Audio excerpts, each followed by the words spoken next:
Half of the world's population is men. And most men who have been severely hurt by other men stay away and have a boundary, an emotional intimacy boundary with half of the world's population. Imagine how much wealth of knowledge, wisdom, finances, prosperity is in this half that most of us men avoid or protect ourselves against. And you see, what happens is when we protect ourselves because of damage we've been hurt by damage, we have trauma. So many of us guys have trauma from our male to male experiences, whether they've been financial, emotional, friendship wise, even sexually. So many of us have been betrayed and violated sexually. And so we tell ourselves that's no more. I'm no longer going to be vulnerable to another man. I'm never going to let another man take advantage of me.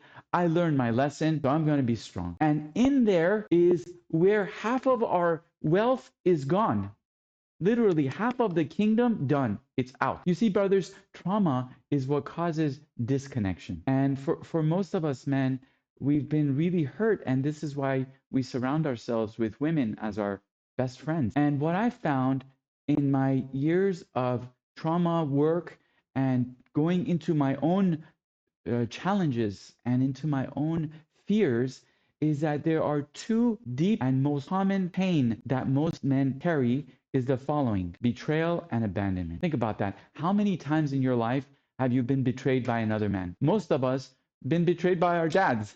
Most of us been betrayed by our own fathers and abandoned. No wonder we stay away from these men. And no wonder there's a love and hate relationship, because we all recognize that in some ways we need other men in our lives, and that women cannot supply us with all of the utility that we need. And yet there is a hate. I can't believe you've done this to me. So many of us men feel a sense of self-betrayal when we become intimate with other men, because we have not worked through our male traumas. So where am I going with this is what I found, and the gifts that I want to bring to your attention is when it comes to these two core traumas that men have, betrayal and abandonment. By the way, it's not just men, women have it too. Betrayal and abandonment, deep, deep, deep core traumas.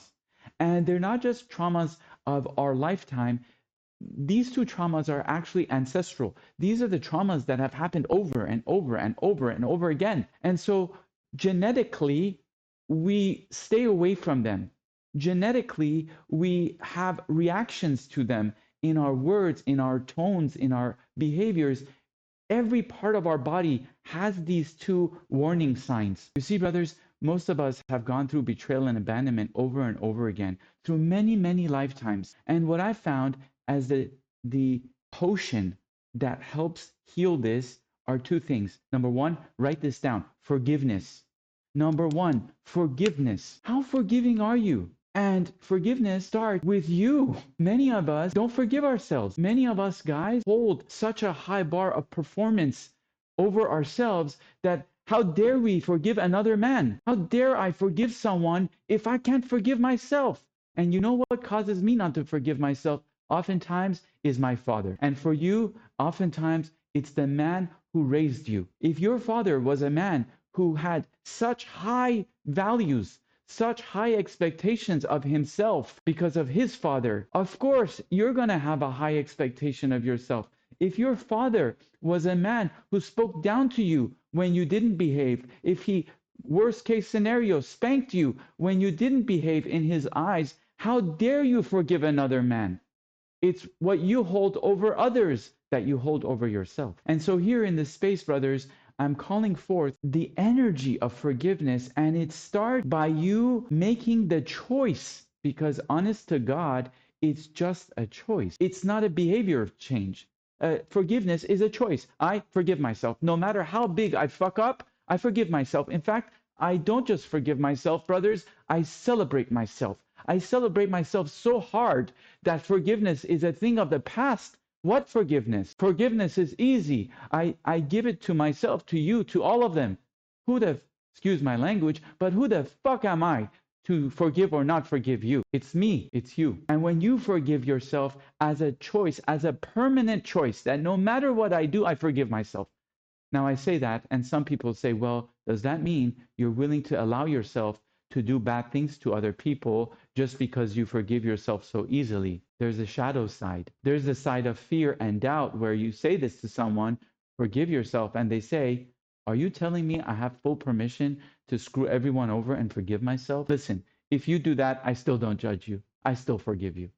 Because I know when you do that, you still betray yourself. We all know that when we hurt others, we hurt ourselves, we betray ourselves, we feel the pain. So let us forgive. Let us forgive ourselves first, forgive our Father second, and then forgive each other. Let's take a deep breath together around this and know that forgiveness is so easy, guys. It's not hard. Guys, forgiveness is the opposite side of the coin of celebration. How professional of a celebrator are you? And in fact, what I know about celebration is that celebration is in the light, is connected to God. Celebration is when we are celebrities, we celebrate. And this is why celebrities are so magnetizing, because you want to be around someone who's celebrating. You celebrate yourself when you're around someone who celebrates themselves, and you too. So as brothers, we get to learn and remember how to celebrate each other, celebrate ourselves, celebrate each other, how to encourage each other to make the mistakes, screw up the business, fuck up the friendship, and I still love you and I still forgive you and we still continue. This is how we have wealth. Wealth is not perfection. We know that the billionaires, I don't know if you know this, man. I used to be a financial advisor. One of the things I used to study were my clients who were multimillionaires. And I heard a statistic once that, I'm going to just close my eyes. I heard a statistic once that the average billionaire has at least 3 bankruptcies under his belt. And then you and I are struggling to be perfect in our finances? Are you kidding? No, the average billionaire has 3 complete, absolute fuck ups where he destroyed the whole farm. He's embarrassed, in a state of shame. Everybody in his family is like, oh my God, you bankrupted the whole house, you sold the farm. And he forgives himself. And he said, fuck it, this is just the beginning. You know what, brothers? Wherever you are in your life, wherever you are in your business, in your marriage, in your path, it's just the beginning. It's just the beginning. It's just a start. What are you talking about? Forgiveness. Let us celebrate, my brothers. Second antidote to betrayal and abandonment is self-love. Now, self-love is a tricky one because we hear it and we're like, well, what does it mean to love myself? Because if I love myself, I don't abandon myself. And if I love myself, there is no abandonment trauma, because whoever leaves me, it's blessed. I love myself. Like, what do you mean? It's not about me. They leave, they leave. Thank you. Something I've been praying for, by the way, last few days. It's a high Jewish holiday. And I've been praying, I've been saying, God, please, please take away all of the people who are no longer meant to be in my life. I know I'm at a new state. I don't need to carry. Take them away. Whoever needs to go, let them go with ease and grace. And whoever needs to come, bring them in with ease and grace. I'm open. I surrender. I'm not here to hold my ego tight around who comes and who goes. Let the gates open. And in that, some people come, some people go, and all of it is not a reflection of my self-esteem. Same for you. The more you learn what self-love is, the more you realize that there is no abandonment. Your parents had their own freaking traumas, man. They had their own bills, their own friends, their own challenges. Who are you to take personally whether they came or left? So here we are in a space of self-love, and I've been discovering self-love at very deep levels. I know some of the brothers in this community have too. And what I know about self-love is it's not about taking myself to dinner. It's not about taking myself to a massage. That's easy, man. That's not self-love. What I found about self-love is at its core, it's self-acceptance. When I accept myself, it's a definition that I love myself. This is, for those of you who have children, we talk about unconditional love. When you unconditionally love your child, what you're saying is, if this kid has 1 arm or 2 arms, I love the kid. The kid shits on my floor, I love the kid. Doesn't matter, man. It's just pure. It's just pure. And I apply the same to myself. It's unconditionality, meaning I accept myself. I'm bald, I accept myself. My mustache isn't as gorgeous as Thomas Scott, I accept myself. I'm not as tall as, I don't know who, Ryan Grubb maybe? Okay, I accept myself. I love it. Great, thank you. And a deeper part I've found within self-acceptance, which is self-love. The deeper part is self-expression.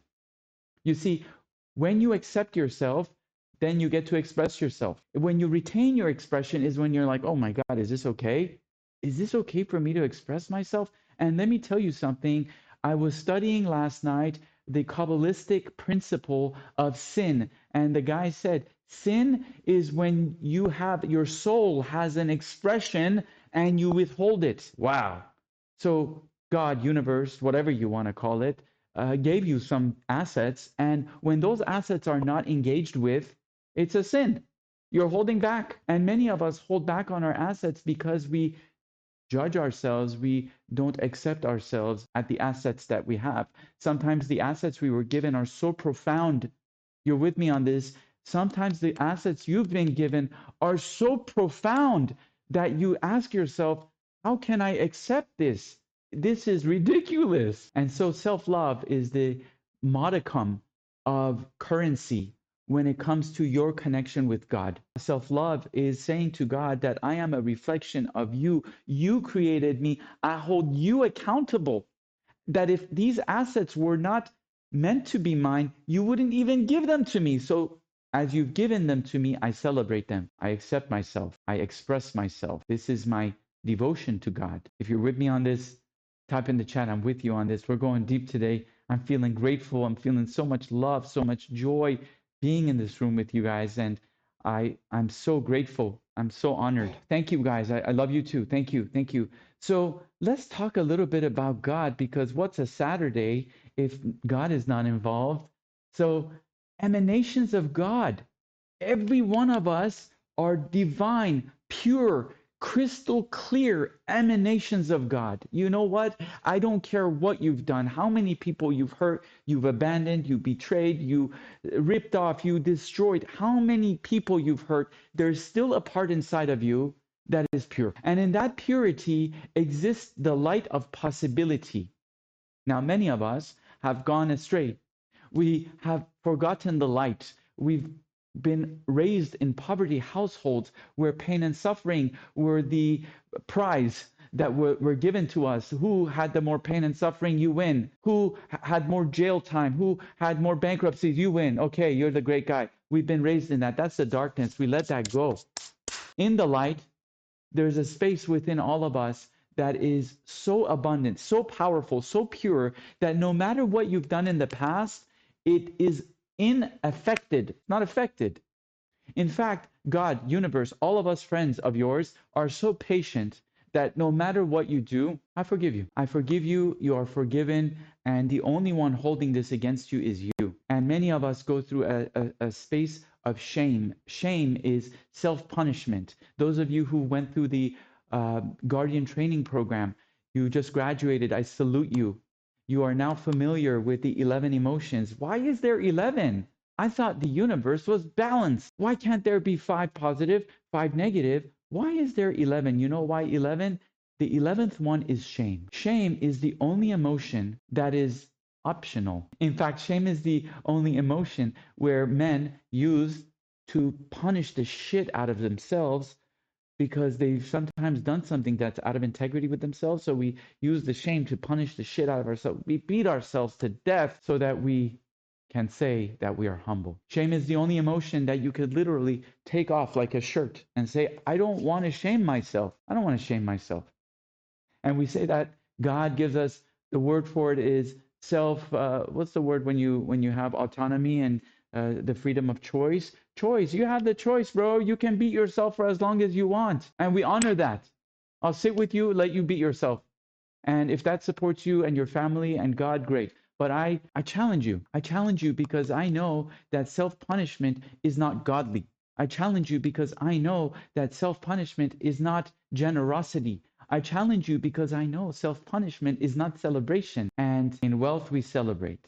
In prosperity, we celebrate. In faith, we celebrate. And for those of you who are shaming yourselves for anything, for all of it, for any of it, even for the smallest piece, gosh, you know how much shame I put on myself?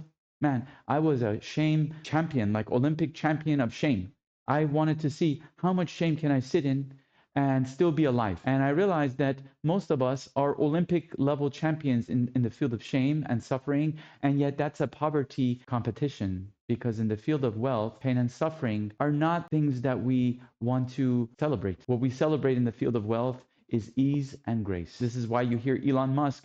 He's the richest man in the world. He goes on every podcast.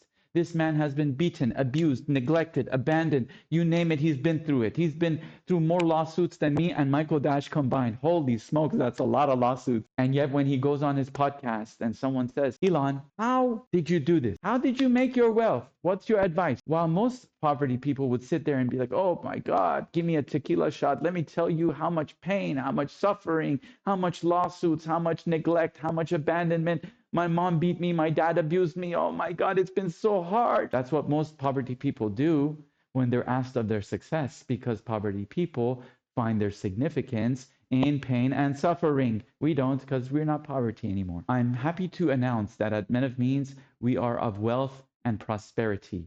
And in the field of wealth and prosperity, you, me, and Elon Musk are on the same frequency. When somebody asks us how we made our success, we do not point to the pain and suffering, because quite frankly, that's easy. In fact, our success has been very easy. What Elon Musk talks about is, guys, it was easy. You know, God blessed me and I was so fortunate. I'm so blessed. It's so easy. You can do it too. It's easy. It's not hard. And in fact, when we remember how easy it is to make mistakes, how easy it is to make wealth, how easy it is to go bankrupt and still make wealth again and again, it's so easy. When we remember how easy it is, it becomes easier. Let's take a deep breath together as we continue this sermon, is what they call it. You see, brother, the reason I'm speaking to you these words is I am hoping to open the gates of abundance for all of us. And in the field of abundance, all is available to us, especially our male brother counterparts. These men, inside of them, have genetic information that can make you wealthy based on their very presence. A man standing in front of you with his heart open can change your life. One conversation can be the difference between where you are and where you want to be. One conversation. And that conversation is not a conversation of the mind. We can read books. I don't need men to have heady conversations with. Just put in a book, send it to me, write me an email. That's safe. Where the true wealth exists is in the field of intimacy. And intimacy requires of us men to have courage. Intimacy is where we decide to open our hearts and we say sorry. We say, I love you. We say, I forgive you. We say, I forgive myself. We say, let's try that again. We say, I'm scared. I'm scared. I'm really scared to be in this situation. I don't know what to do. I love you. I'm not leaving you. And you see, brothers, in the field of tension is where opportunity exists. So many of us, men, are avoiding the tension of our masculine traumas. So many of us have been abandoned, betrayed by other men, so we don't even want the tension. Man, I went through tension for the last 3 years with men in this community that I was at the edge of my safety. There were nights I couldn't sleep, and it wasn't because I was just crying.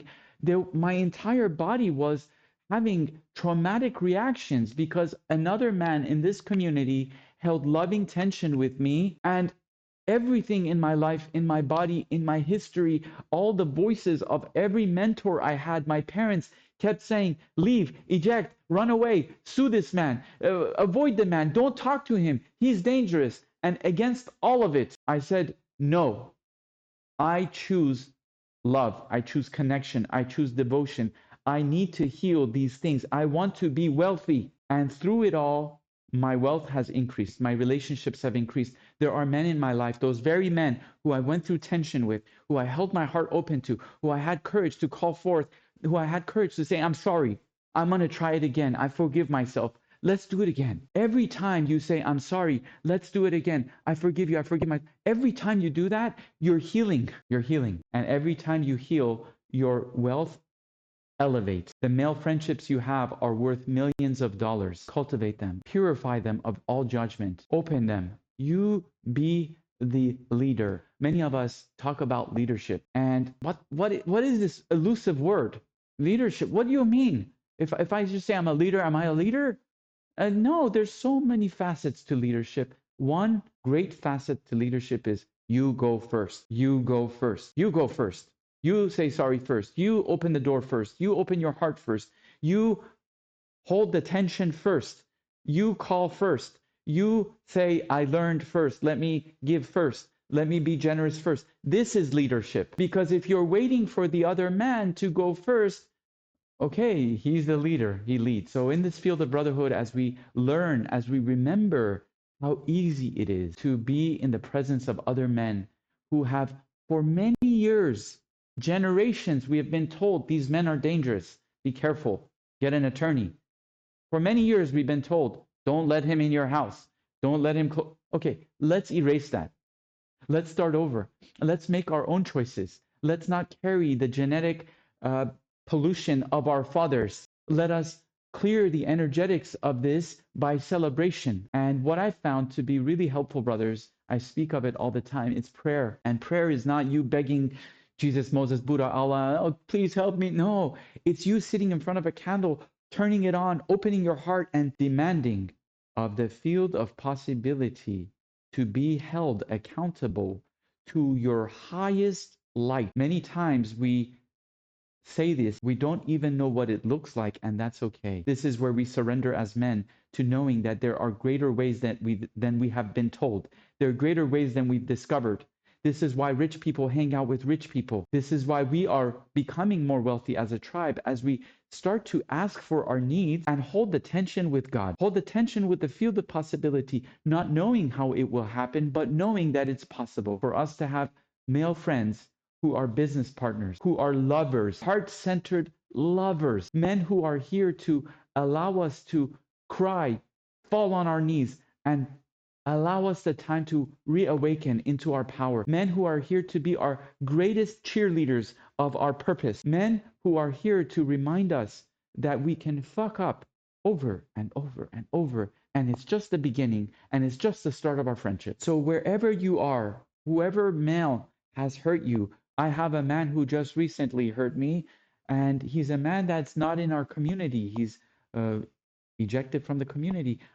I sit and I pray, and I sit and I pray, and I say, God, help us, men, help us remember, help us come back together, help us rejoice, help us celebrate our assets, because our assets are one another. Our assets are not just our money. Our assets are our community, our brothers, the guys who bring forth the terror inside of us that we've avoided for so long. The terror inside of us is our greatest gift. We transmute it into the light. We become wealthy again. And let me tell you, it's so easy. It's so easy when you hold the tension with God and you say, God, I don't know how to do this, but I surrender to you. I want this. And if it hurts, fuck it. That's easy. There's something deeper here with the men in my life. There's a guy out there or men out there that these men are with me. They're my tribe. I hold for them. And even when they misbehave, I hold my heart open to them. I open my home to them. I let them remember their light by me shining and holding mine. Brothers, aho, amen. Thank you for this moment. As we shift into a space of connection, we open these breakout rooms and we allow you to experiment with the energies that we are working with today.